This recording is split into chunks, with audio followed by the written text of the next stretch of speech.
10-foot customs. I am going to try to quickly and painlessly install the Dakota digital dash for this. The majority of it's not going to work. The tach will work. The speedometer is not going to work because we don't even have a speedo gear in there. Right now we just have it plugged off. But when we get that, it'll be easy to hook up. The gear shift I'm not going to worry about. You can count through your gears. But what will work for sure is the gas gauge. So yeah, I'm going to try to quickly just get in here, remove the console. I'd already took the tach off of the column because we're not going to need that anymore. The Sniper has an RPM gauge, and then the new Dakota digital dash will also have an RPM gauge. So that's not going to be necessary. It's not working anyway. I already unhooked it because of the Holley Snipers. So we'll get in here and start taking this apart. There looks to be just a whole bunch of Phillips head screws and some missing underneath this bezel. And supposedly, if we can get this bezel off, it all comes out as one piece. It's cut around the column, so we'll find out.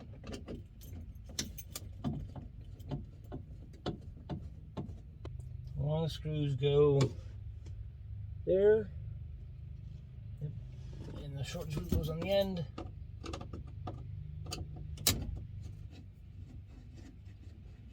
Which I'm probably gonna be taking the radio back out again, because whoever cut it for the last radio did a really hack job on it. So I'm gonna try to clean up the hack job a little bit, make the radio sit a little bit cleaner. See if I can actually pull it out of here. If I pull on these like that and like that, those come off, and this unstacks. And then these bolts just undo, and the whole radio should come out, and I should just be able to unplug it. Ow, the seat's hot. Seriously, the seat has to be 700 degrees. This has got to come off if I'm going to get this out. There we go. There it is. The radio is still zip tied in, but it's okay. As long as it's sitting over there, we're fine. Okay, more screws. I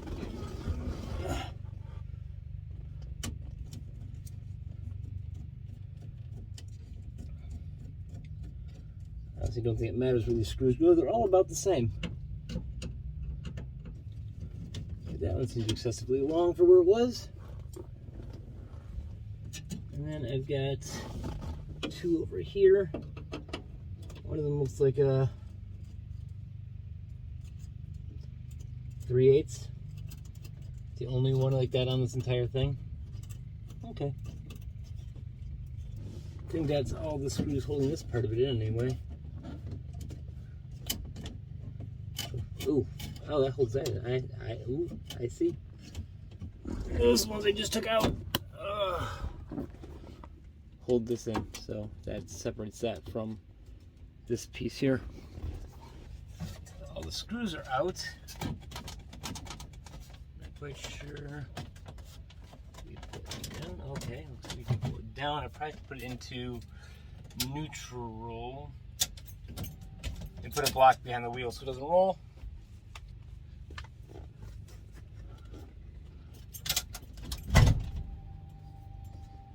Okay.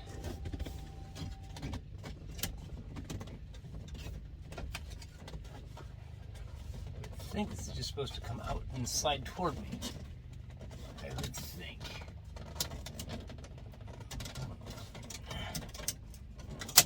Oh, it's very brittle though. I'm very concerned about its brittleness. It's a column? No, it's not a tilt column. This is like jammed against that thing. I wonder if I remove or loosen the bolts on the column a little bit. There's just two bolts here. If I loosen those, it may give me the room I need. Let me do that. Two nuts and lower the column.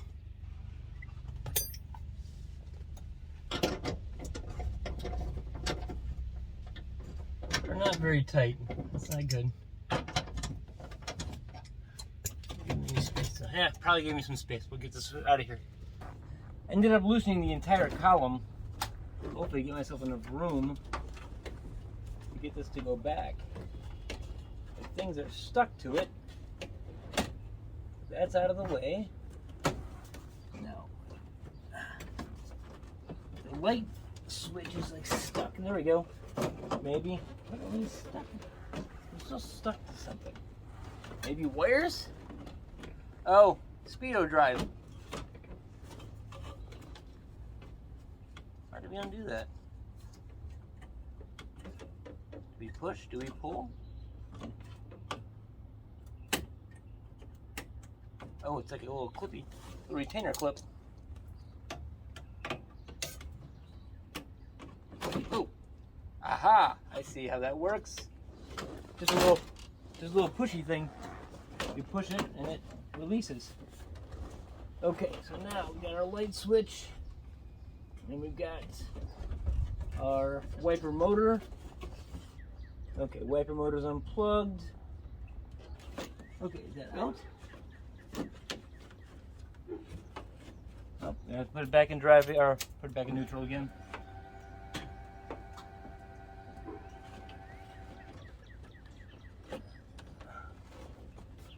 Don't think I've got any more wires on it.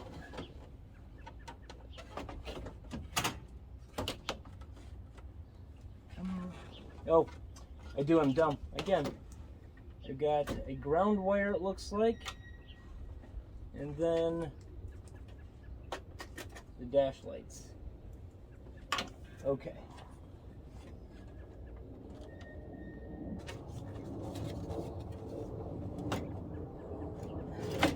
There it is. There it is. Okay.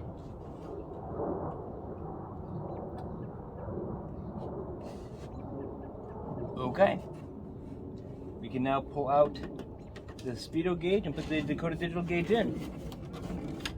Cool beans. Okay, 1/4 inch looks like it's all of these. Well, that's why that one didn't work. There's no light bulb in it. 1/4 inch, and there's 6 of them.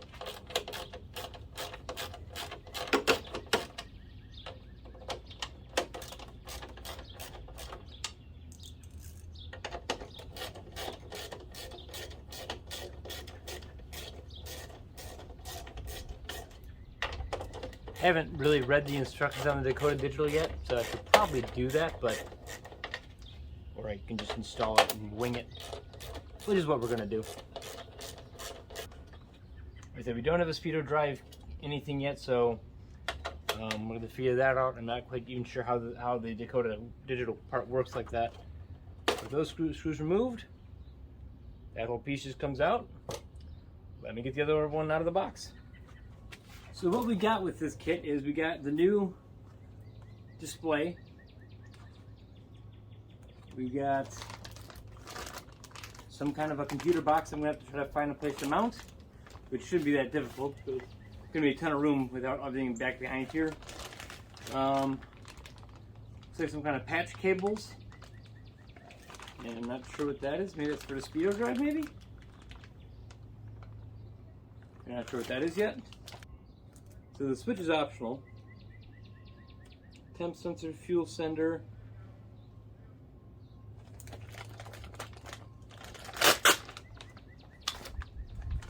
Oh, this is GPS ready, so I wonder if we have a GPS. We have all these are sensors and stuff, which we may or may not be needing for different things. As I have new sensors on it, but we may be okay with that to use some of those. Plug, another one-ended plug, and that is an O2 sensor. I do believe. No, it wouldn't be. It's a 3-wire. It could be a 3-wire O2. But anyway, got all that, and then we also got in this box from Summit, which I'm not going to get in yet. This goes to our Turbo 350, and this is for our gear selector. So this would wire into this box, which then wires into that box, and it would give you your positions on the dash. So that will get done, just not yet. Before I get too crazy installing this, I want to take a few minutes and I'm going to fix the radio plate because whoever hacked it did a hack job on it. And I want to get that set up so that the radio fits much cleaner again. So I'm going to do that. No one cares what I'm doing with that, so not a big deal. And then once that's done, we'll install this unit and figure out where we're mounting the computer and start wiring stuff in. Okay, turn this back. Basically all they did was they cut, well, the stock radio must not sit like level on these things normally. So this was sitting up way higher than this one. So I just put a piece of tape around here, then cut it with a razor blade, wrapped it around there and cut it. Now the radio fits flush and much cleaner. Okay, so let's go back to doing this. This is supposed to then just drop in here, I do believe.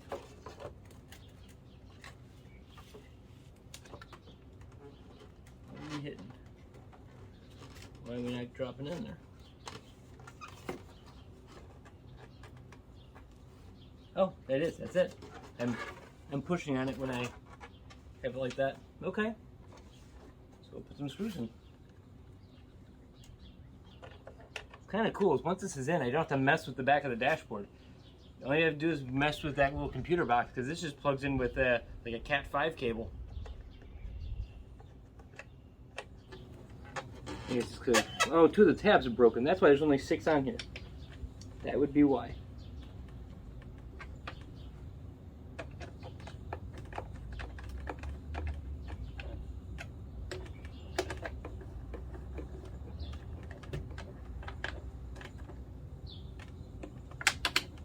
I'm just going finger tight on these again. Don't want to break them off. Okay. And there is the new Dakota digital dash in there. Okay, let me go see if I can find a spot to put this thing. I honestly don't know where I'm going to install that yet because I don't know exactly what all sensors are going to be run to it and when I'm going to be able to get to them. So I don't want to bury it up underneath the dashboard here and have to get back to it by taking all this out again. So what I'm going to do for right now is just put it inside the glove box.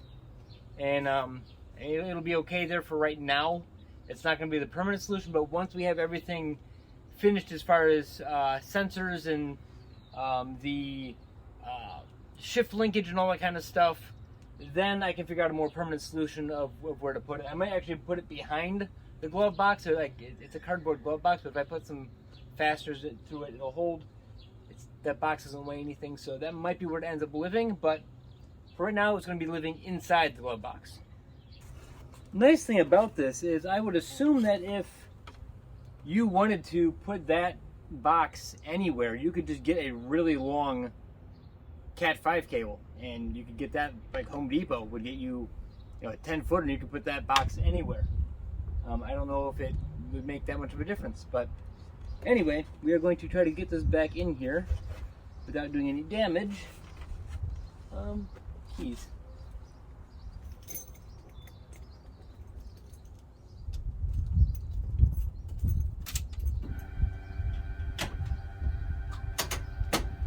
Okay.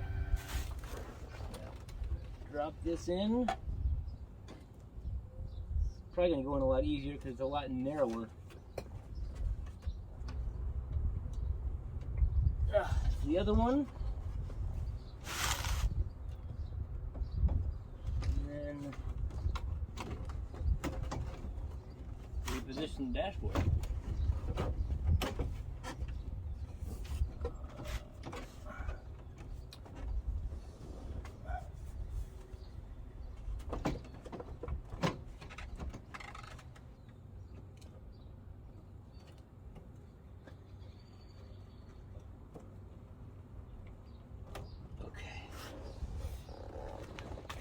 Basically, I'm going to go through and put the rest of the screws in.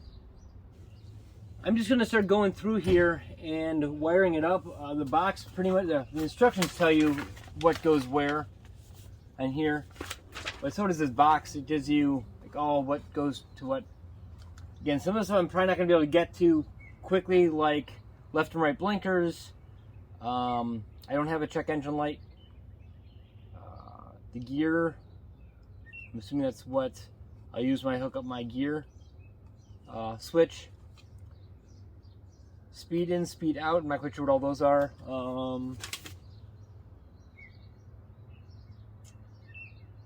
Oh, the speed sensor, because it's got a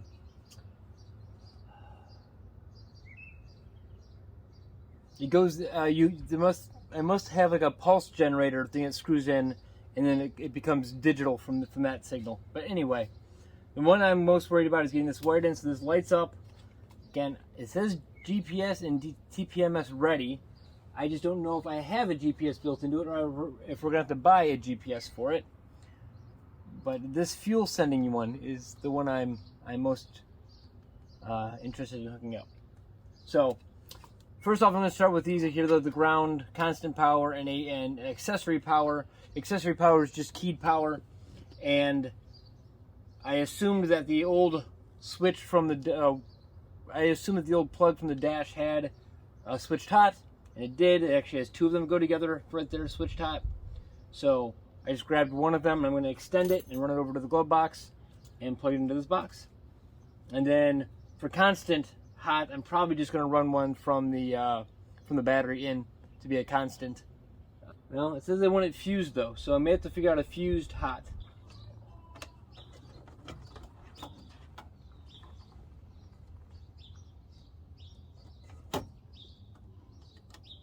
All of this is wired in. The Cat 5 cable is brought to the back. This is just going to sit here for right now. White is my 12 volt. I don't have a fuse in it yet, but I will fuse it.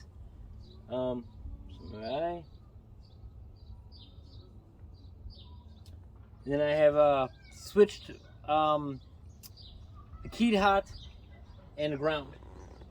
And I'm going to go hook up my constant to the battery, and then we'll see if this dashboard turns on when I turn the key. That's all that's hooked up right now, though, is just power. I need keys. There. Let's see if anything happens. Oh, yeah. Ooh. Lots of things happened. Obviously, there's no water temp. You might be able to hook the tach up. Oil pressure, no. Volts, I don't know, volts are working. So we have that one already going, because we have the constant. Let's see if we can get fuel up here. So some of the things that don't make sense to me. This one here, this is to your dimmer switch. So basically, I think that this is what lights up all the lights on the instrument cluster. If I'm reading that right. This says connect the taillight circuit so that when your taillights come on, it lights the dashboard up. Ugh. If I come to the back of the old cluster, these lines here, one of these two is going to be hot and one of these two is going to be ground. And so these are all just the ones that light up the cluster. So you follow that over here. This side doesn't go to anything, so this has got to be the ground side. But this side, this side goes to this pin right here. So this side of this light comes up and around and goes to this pin. I just checked it. When I pull the lights, I get power to this pin on that plug. So why wouldn't I just pull it off of that? It's right there. So I'm going to.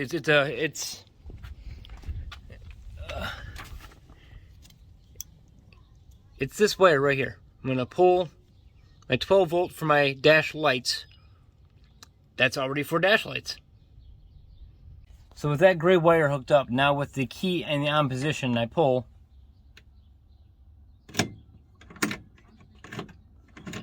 can see it actually does something. And as I'm thinking about it, everything I need to run this cluster is going to be in this plug. Left and right blinker, high beam. I just have to go through and use the multimeter to figure out which one's which. I'll actually probably try to track down a wiring diagram. It'd be easier, but if I can't, I can just use a multimeter and check them. So everything except for the sensors will all be in this plug. Well, it's the next morning. It got late last night. My brother stopped over and we were talking till the wee hours, and then I ran out of time. But basically all I did was just sit there and wire. And the majority of what I did was, this is the old plug from the dashboard. And I'm just clipping wires out of here and extending them and then putting them into the junction box for the dashboard, and just the corresponding wire. Right blinker goes over there, left blinker goes over there. And I'm doing that, again, if I had a wiring diagram, it'd be really easy because I could just check which they are. But turn the left blinker on, put your multimeter on there, see which one's flashing 12 volts. That's what that one is. So I have to finish moving. I don't know what the rest of these go. But one of the important ones is we have a fuel gauge, and that's the important one. So, yeah, that's what I was going for. Actually, we have fuel gauge working, voltmeter works. I have to just run the sensors for the temp and oil, for the water temp and the oil pressure. That shouldn't be that difficult, and it'll be wrapped up. So I don't know when I'm going to get to those though. So having the functioning fuel gauge was my plan for this episode, and we do, and that's awesome for that. Now that the customer can drive it, and I don't know when I'm going to get the car back because it's supposed to be a gorgeous week, and in the 70s and 80s all week. So I think I'm just going to have him drive it and break in the transmission and break in, or get the Holly to keep doing its learning thing, and have him enjoy it for the next week, and then maybe I'll get it back and finish up the wiring on it. But for the most part, we're pretty much done. So thank you all for watching. Please remember to like, comment, and subscribe, and I hope everybody has a great week.